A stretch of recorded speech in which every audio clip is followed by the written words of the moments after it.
Hello, everybody. How are you today? So, welcome to Expose by myself, Gabriel Perez. And today, I will tell you the story of 12 real exorcisms. Most of you have heard what is an exorcism because of the movie The Exorcist, the movie The Exorcism of Emily Rose, but there's been real exorcism throughout history. So, I'm going to narrate some of the real exorcisms that were very famous in their era. Okay, so let's just start. So, first and first, what is an exorcism? Obviously, is when a priest or uh, the religious person is capable of exorcism, or expose or simply, take that spirit away from a person that is possessed or expel it from the human body. So, the belief that evil spirits can possess humans has been terrifying people throughout history. That's probably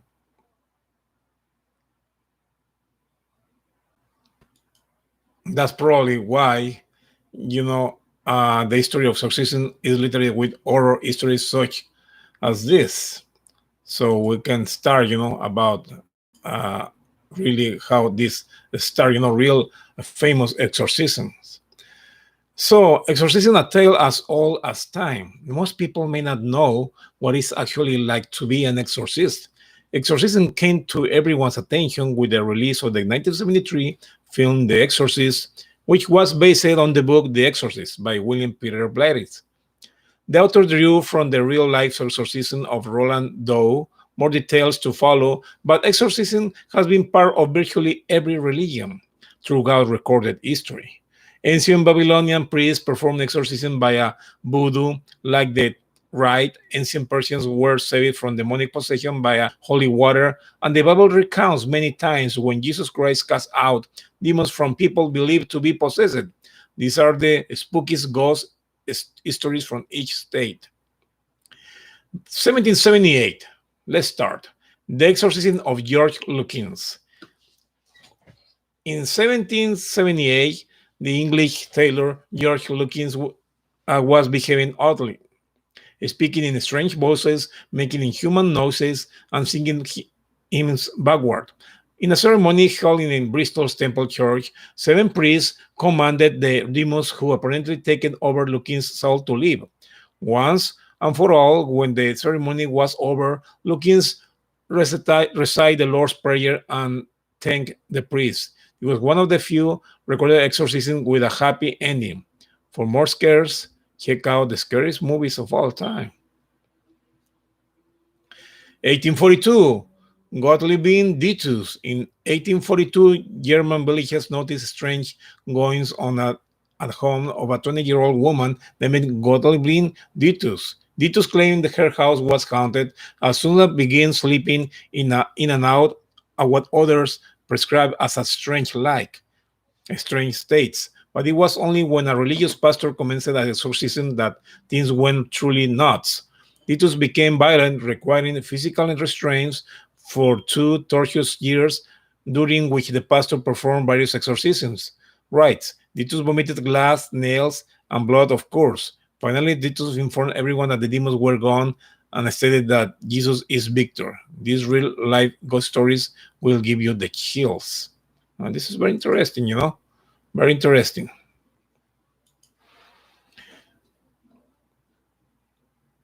1906, now in the last century, on the 20th century. Clara Germana Yesole. A 16-year-old from South Africa, Clara Sele was heard making a pact with the devil and soon began behaving erratically, tearing at her clothes, growling, speaking in tongues, and demonstrating superhuman strength. In 1906 and 1907, two priests performed exorcisms on Clara, during which her skin burned when touched by holy water, and her body levitated before 170 witnesses. But after a noxious smell was observed leaving her body, Clara was deemed free of evil. Very interesting. 1896, Anna Eklund. Anna Eklund was not her real name, but it is the one people associate with the classic American case of demonic possession, thanks to the 2016 horror film The Exorcism of Anna Eklund. The real girl was born in 1892, and her name is unknown. Her father accused her of being possessed by the devil at the age of 14. After she refused, his sexual advances after several years and two lengthy exorcisms interspersed by foul play.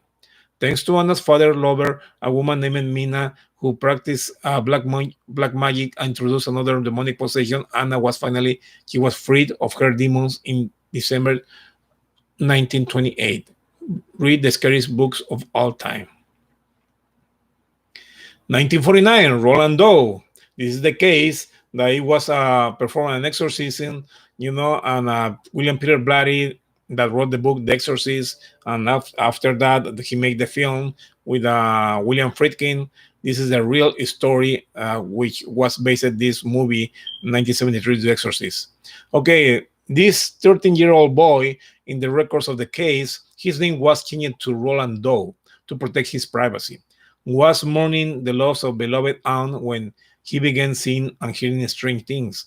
As the possession worsened, Roland began demonstrating violent superhuman strength. His parents took him to St. Louis in 1949 for weeks long exorcism known as the St. Louis exorcism. This is the story on which the exorcist is based.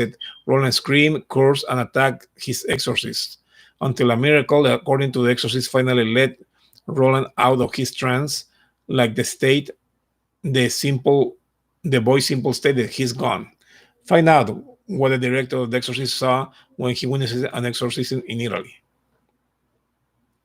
1974, Michael Taylor. When Englishman Michael Taylor, a husband and father of five, met 21-year-old pastor Mary Robinson, his frequent bouts of depression seemed to ease. In part, Taylor believed it was due to Robinson's ability to exorcise demons plaguing him. After Taylor's wife confronted Taylor about a possible affair with Robinson, he physically attacked her.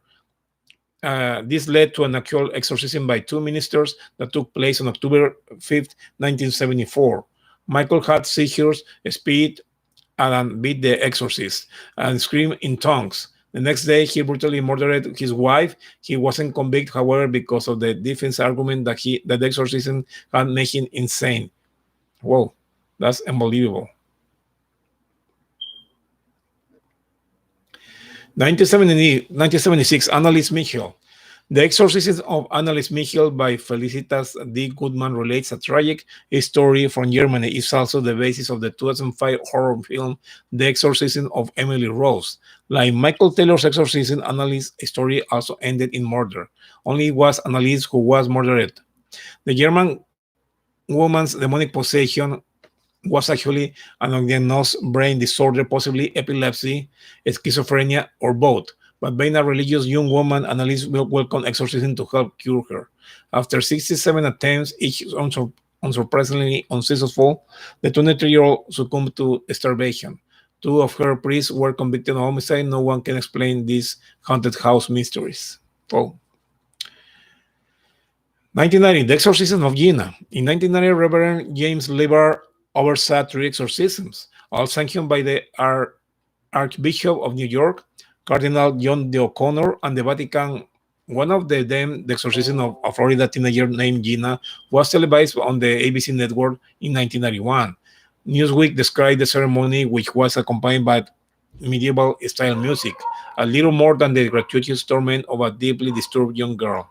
Strapped to a chair, she screamed and barked unintentionally while the reverend pressed a cross into her face and told her supposed demons that if they wanted pain, he gave it to them.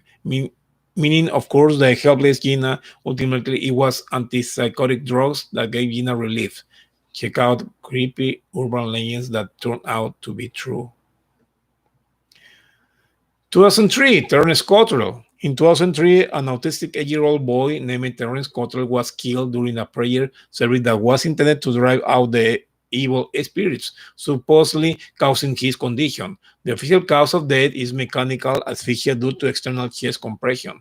CNN reported meaning Terrence was suffocated. The Reverend Ray Hemphill, who had performed the exorcism reportedly, sat on the boy's chest until he stopped breathing. The Reverend was convicted of homicide. These are the most haunted places in America.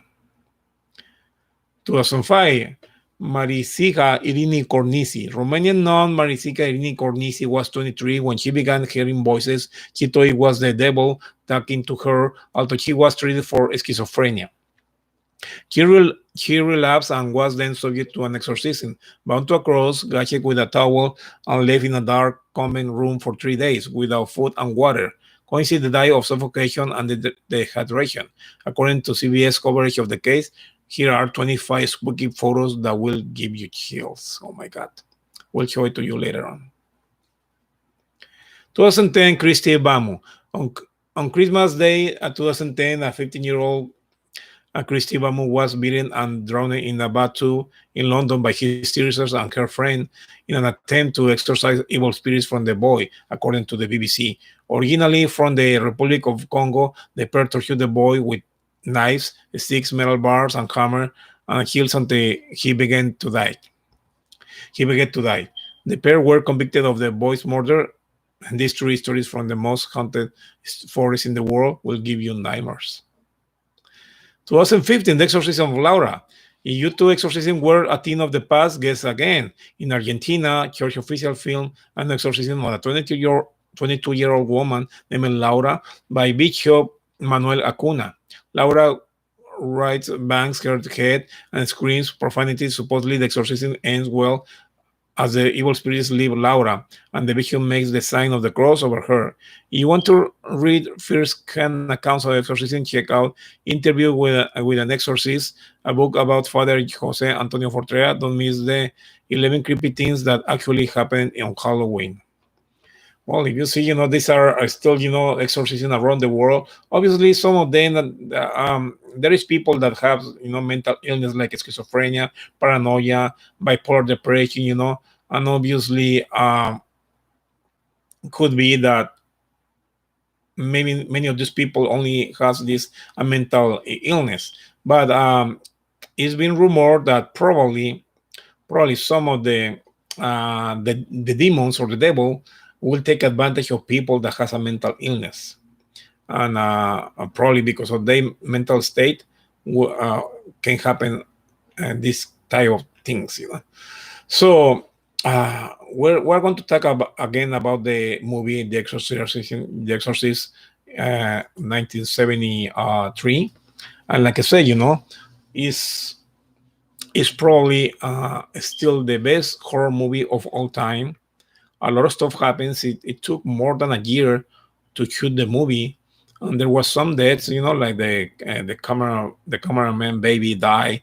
One of the actors die as well, after just finishing shooting, and there was a fire on the set, a lot of stuff, and up to this day, just imagine in 1973 how people react, to this movie, and obviously, like I say, in all around the world, it just lost the to be the Oscar winner movie to another movie. I don't remember the name, but it was a Robert Redford in that stars in the other movie that won the Oscar. But obviously, The Exorcist deserved that title. Um, is still exorcism happens today? Well, yes. Some of them could be real. Some of them could be maybe just a mental illness, but it could be both. If people is suffering from schizophrenia or paranoia, these spirits and demons could take advantage of the situation of the person. But like I say, it has to be some of paranormal activity, like a levitation, like moving objects, like attacking another language and making other type of voices, all like that. It has to be a paranormal activity to be considered a real possessed person, or a person that is being possessed by the devil or spirits. But once again, I hope that you like this video. And obviously, if you see those two faces behind me, actually, it's a model that I hire, and she has some makeups, but that I will maybe trying to use in my next movie called The Unknown. Probably will be by the end of the year. It's a short film. So I hope that you like this video. Please subscribe and put a like, and just wait for another good video of paranormal activity next week. Thank you very much.